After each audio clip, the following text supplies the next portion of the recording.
बिस्मिल्लाहिर्रहमानिर्रहीम। अस्सलाम वालेकुम नाज़रीन, आप यूट्यूब चैनल देख रहे हैं। मैं इमरान खान हूँ। इंपॉर्टेंट खबरें सबसे पहले तो इस्लामाबाद हाई कोर्ट से। अब इस्लामाबाद हाई कोर्ट की तारीफ़ सिंपल ये है कि ये हाई कोर्ट एक ऐसे चीफ़ जस्टिस के हवाले कर दिया गया जिनको लाहौर से उठा कर लाया गया 26वीं आइनी तरमीम के नतीजे में।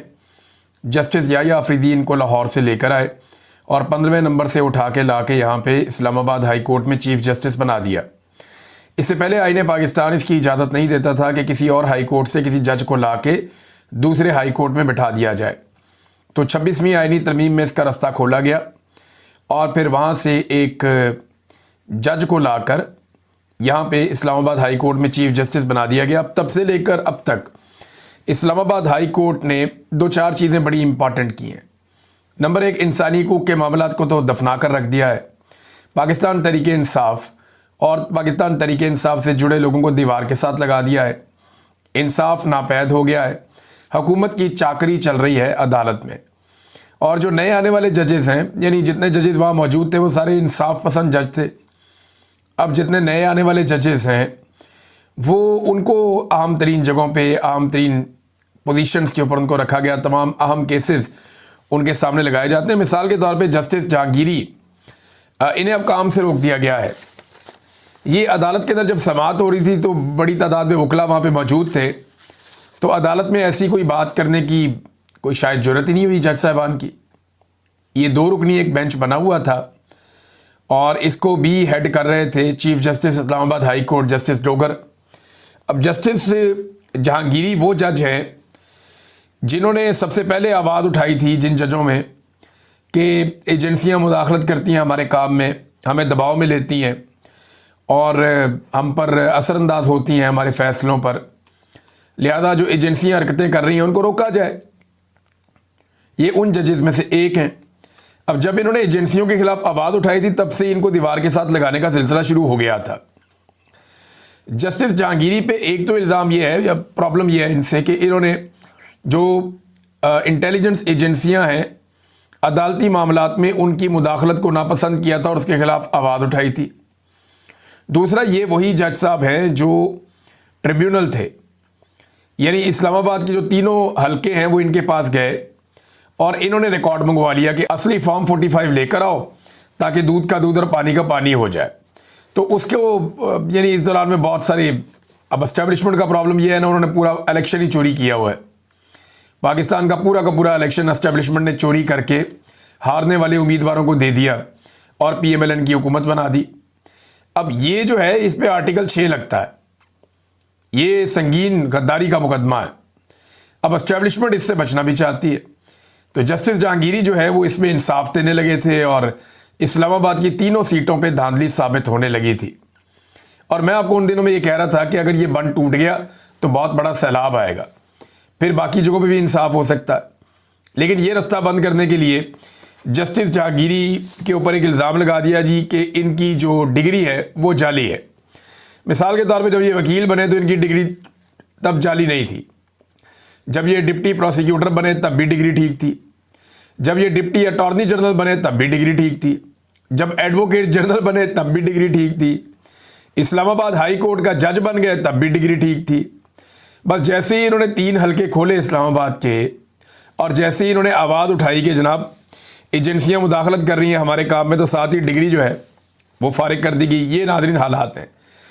अब ये जो मामला चल रहा था अदालत में तो जस्टिस डोगर ने या उनके साथी जज ने कुछ नहीं कहा, लेकिन जब वो चैम्बर में पहुंच गए तो वहां से खबर आती है जनाब कि उनको काम से रोक दिया गया है।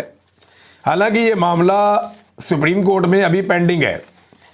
यानी यहाँ कुछ अहम सवालात उठ जाते हैं कि 1 साल 2 महीने के बाद आज पहली समाअत थी और मेडिकल ग्राउंड पर वकील भी पेश नहीं हुआ और साथी वकील पेश हुआ, उसने कोई हकायक भी पेश नहीं किए, ना कोई सवालात हुए ना जवाबात हुए।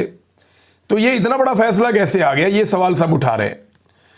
इस्लामाबाद हाई कोर्ट के सर्विस जज से बगैर दलाइल बगैर नोटिस उनकी जुडिशल पावर कैसे वापस ले ली गई, ये भी सवाल है। मरीम नवाज खान साहबा ने भी बड़े अच्छे सवालात उठाए। कोई कानूनी माहिर इसकी मंतक समझा सकता है कि जब जस्टिस डोगर ने खुद कहा कि अभी तो एतराज़ात पर केस सुन रहे हैं, जज साहब को नोटिस भी नहीं किया, तो ये एक तरफा फैसले कैसे हो गया। अदालत को यह भी तय करना था कि सुप्रीम जुडिशल काउंसिल में शिकायत के हतमी फैसले तक आईनी दरखास्त दायर भी हो सकती है या नहीं, फिर फैसला हो गया। यानी एक मामला सुप्रीम जुडिशल काउंसिल में है, जब तक वहां पे कोई मामला हल होता है या नहीं होता, तब तक क्या ये मामला इस्लामाबाद हाई कोर्ट में सुना भी जा सकता है या नहीं। लेकिन क्योंकि एस्टेब्लिशमेंट की ख्वाहिश है और एस्टेब्लिशमेंट को ऐसे जजेस पसंद नहीं है जो इस वक्त कानून की, आइन की और इंसाफ की बात करें, लिहाजा एक और जज को रस्ते से हटाने का बंदोबस्त एस्टेब्लिशमेंट ने किया है। और यह सब पसंद और नापसंद की बुनियाद पे हो रहा है। सिर्फ जिद है एस्टेब्लिशमेंट की कि हमने इस मुल्क के हर इदारे को, हर शख्सियत को, हर सियासी जमात को, हर सहाफ़ी को, सबको हमने फतह करना है। कश्मीर फतह हो नहीं रहा और ये सारा पाकिस्तान के अंदर ही फतह के झंडे गाड़ते चले जा रहे हैं। बहरहाल ये एक बहुत बड़ी ज़्यादती है जो जज साहब के साथ कर दी गई है। मैं तो एक बात कहूँगा कि ये बारी बारी सबकी बारी, ये जितने जजेस इंसाफ और कानून के साथ खड़े होना चाहते हैं उन्हें इकट्ठा होना पड़ेगा। अगर वो इकट्ठे नहीं होंगे तो याद रखिएगा कि बारी बारी सबकी बारी, ये सारे जजेस ज़ेरे अताब आएंगे, क्योंकि एस्टेब्लिशमेंट की ब्रेकें कहीं नहीं लगनी। ईमान मज़ारी साहबा का लाइसेंस मनसूख करवाने के लिए इस्लामाबाद बार काउंसिल में एक शिकायत दायर कर दी गई कि जनाब ये मुल्क की दुश्मन है, इसके ऊपर इंक्वायरी की जाए। वैसे अजीब मुल्क की दुश्मन है जो हमेशा पिसे हुए तबकात, गरीबों की, कमज़ोरों की, जिन्हें दबाया गया उनके हक़ में बात करती है। अजीब दुश्मन है जो आइन की बात करती है, कानून की बात करती है, इंसाफ की बात करती है। तो ये तो कोई मुल्क दुश्मनी नहीं है, बल्कि इससे ज़्यादा तो मुल्क की खिदमत कोई नहीं हो सकती। दूसरी जानिब ईमान मज़ारी साहबा ने यह किया कि जो सुप्रीम जुडिशल काउंसिल को उन्होंने एक बाकायदा मुरासला भिजवाया था, एक तफसीलात सारी भेजी थी कि उन्हें नौकरी की जगह पे या उनके काम की जगह पे उन्हें हरासमेंट का सामना करना पड़ा और उनको हरास किया जस्टिस डोगर ने। तो उसके बाद उन्होंने दो जगह पे दरख्वास्त दी थी ना, एक तो इस्लामाबाद हाई कोर्ट में दी थी जो कमेटी है हरासमेंट की, तो वो कमेटी तब्दील कर दी जस्टिस डोगर ने। अब यही मामला इन्होंने दोबारा लिखा उस लेटर के अंदर कि जनाब मैं, हरासमेंट मेरी हुई है, मैंने दरख्वास्त दी है, जहाँ दरख्वास्त दी है वो कमेटी तब्दील कर दी और कमेटी भी उसने तब्दील की जिसके खिलाफ मैंने दरख्वास्त दी है। तो ये एक कन्फ्लिक्ट ऑफ इंटरेस्ट का एक मामला है। तो ईमान मज़ारी साहबा तो पीछे नहीं हट रही और मजीद आगे बढ़ रही हैं। चेयरमैन पीटीए को ओहदे से हटाने का फैसला दे दिया जस्टिस बाबर सत्तार साहब ने।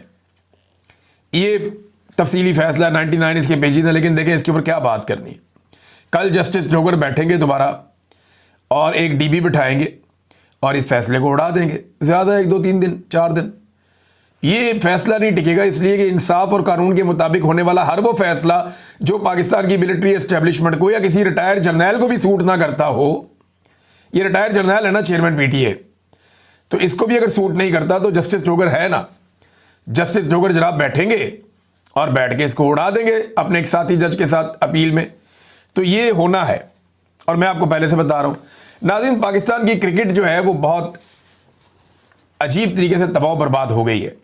मैंने मोहसिन नकवी की वजह से इसका बाइकआउट किया था, लेकिन अब इन्होंने एक बड़ी घटिया हरकत की है जिसकी वजह से मैं ये आपके सामने मामला रख रहा हूँ। पाकिस्तान क्रिकेट बोर्ड ऐसा लगता है कि राय फरार इख्तियार कर रहा है। मोहसिन नकवी ने कहा जी हम ये टूर्नामेंट नहीं खेलेंगे, हम मैच ही नहीं खेलेंगे जब तक मैच रेफरी यहाँ पे रहेगा, इसको हटाओ। और वो इसलिए हटाओ कि इंडियन प्लेयर्स ने मैच जीतने के बाद पाकिस्तानी प्लेयर से हाथ नहीं मिलाया। भाई जो इंडिया ने किया वो उनका ज़र्फ है, जो इंडिया ने किया वो उनकी औकात है, ये उनका बुग़्ज़ और उनकी नफ़रत है। और जब वो ये करेंगे तो दुनिया में उनको पजीराई तो नहीं मिलेगी ना। वो अपनी सियासत भी कर रहे हैं, अपना खेल भी खेल रहे हैं। आपको मैदान में उन्हें शिकस्त देनी थी, आपकी क्रिकेट टीम ने उनको मैदान में हराना था। अब मोहसिन नकवी को ये नज़र आ रहा है कि ये टीम के साथ हराना मुश्किल है। देखें क्रिकेट है, इसमें अपसेट हो जाता है, हो सकता है कोई प्लेयर चल जाए और वन साइडेड वो मैच को जितवा दे, लेकिन मोहसिन नकवी ऐसा लगता है और पूरी टीम जो है वो शायद राय फरार इख्तियार कर रहे हैं। 21 तारीख को दोबारा मैच है इंडिया के साथ, ये कह रहे हैं जी अब हम टूर्नामेंट का ही बाइकआउट कर देंगे। क्यों? आप हारने से डर गए हैं? भाई पाकिस्तानी टीम को मुकाबला करना चाहिए, मैदान में जाके गेंद और बल्ले के साथ मुकाबला करें, इंडिया को हराएं। फिर आपकी चॉइस है कि आपने हाथ मिलाना है या नहीं मिलाना।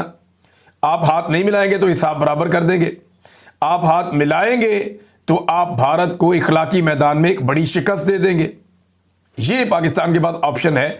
अब बजाय इसके कि मैदान में बेहतर ऑप्शन अडॉप्ट करने के, बहादुरी से मुकाबला करने के, मोहसिन नकवी ने मैदान छोड़ने का फैसला किया और ऐसा लगता है कि दौड़ लगा दी, कि जाओ हम नहीं खेलते। ये तो बचकाना हरकतें हैं ना। ये तो वो हरकतें जो पाकिस्तान की मिलिट्री एस्टेब्लिशमेंट करती है, ये सबको बांधो फिर मैं खेलूंगा, वरना मैं नहीं खेलूंगा। बंदूक मेरे हाथ में होनी चाहिए, दूसरे के हाथ में गुलेल भी नहीं होनी चाहिए, फिर मैं खेलूंगा। मैं जनाब, हम बहुत सारी तादाद में होंगे और दूसरा आदमी निहत्था और अकेला होना चाहिए, फिर मैं उसको मारूंगा। यानी मुझे अकेले को उठाकर लेकर गए थे ये जेल से, फिर मुझे अकेले को इन्होंने बंद करके रखा। इतने सारे लोग थे वहां पे, तशद्दुद करने के लिए एक एक दर्जन बंदे आ जाते हैं। तो ये आपको मैं सिंप्लीफाई करके बताऊं कि मोहसिन नकवी ने बुज़दिली का सबूत दिया।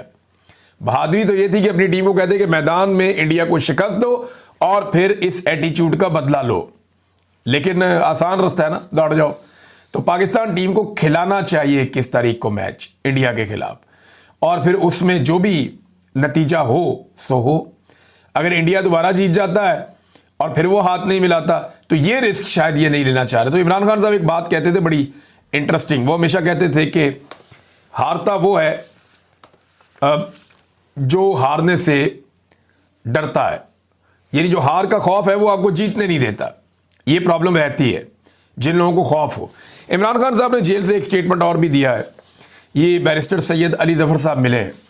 उन्होंने कहा जी इमरान खान से तफसीली मुलाकात हुई, अल्हम्दुलिल्लाह वो खैरियत से हैं। उन्होंने सबको खैबर पख्तूनख्वा के जलसे में भरपूर शिरकत की हिदायत की है।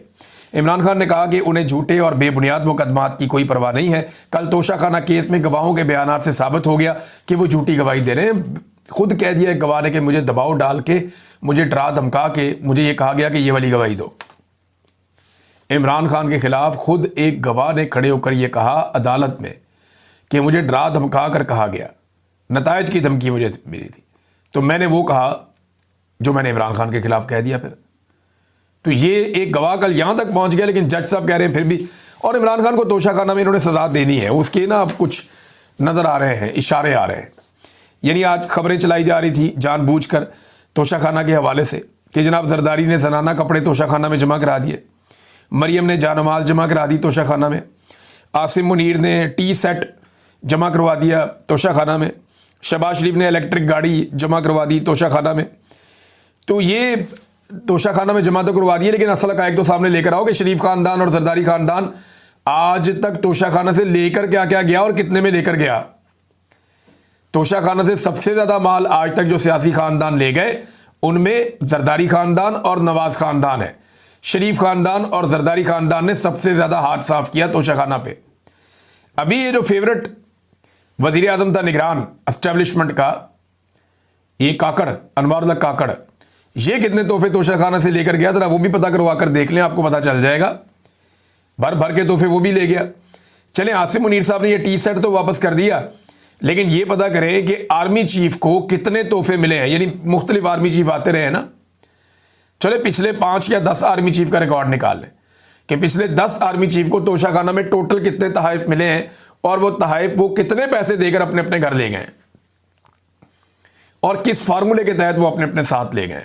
ये सवाल पूछा जाना चाहिए, ये होना चाहिए। मुशर्रफ दौर से शुरू कर लें, कियानी साहब को देख लें, उसके बाद राहील शरीफ को देख लें, कमर जावेद बाजुआ को देख लें, फिर हाफिज आसिम मुनीर को देख लें कि इन्होंने कितने कितने तोहफे अपने घरों में लेकर गए। अब एक टी सेट जमा करवाया।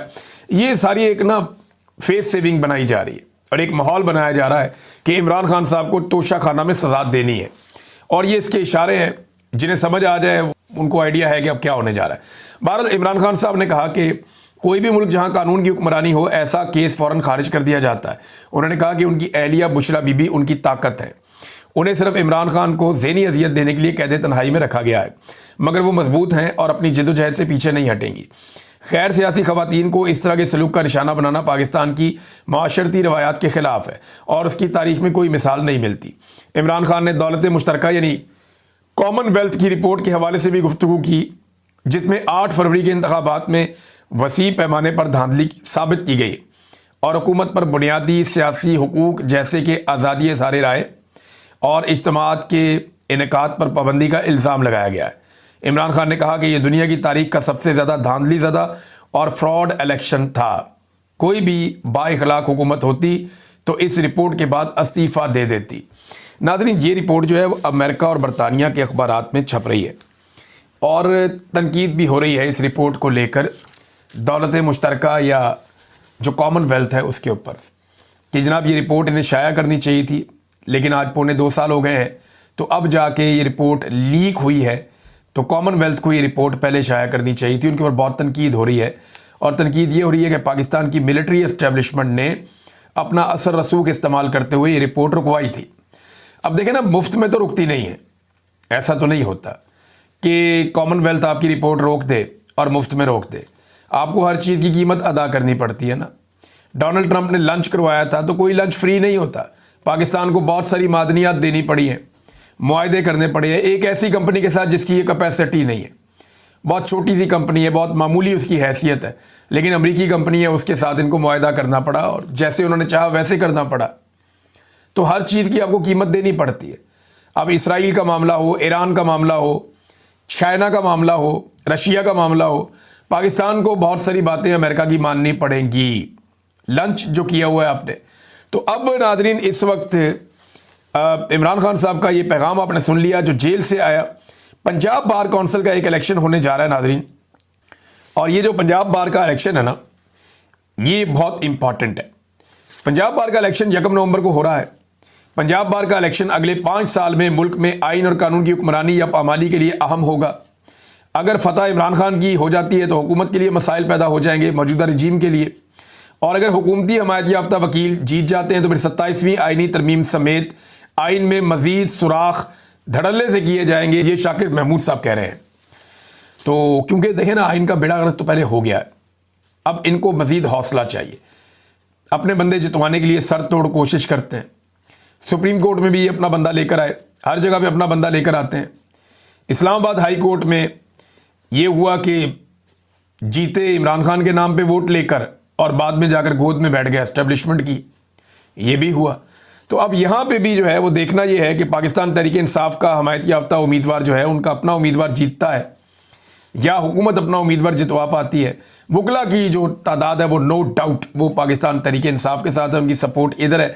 आज अवाम हो, वकील हो, फौज हो, कोई इदारा हो, हर जगह बैठे हुए ज़्यादातर लोग जो है 70-80% लोग वो इमरान खान के साथ खड़े हैं, और अवाम में सबसे बड़ी तादाद है जो इमरान खान के साथ खड़ी है।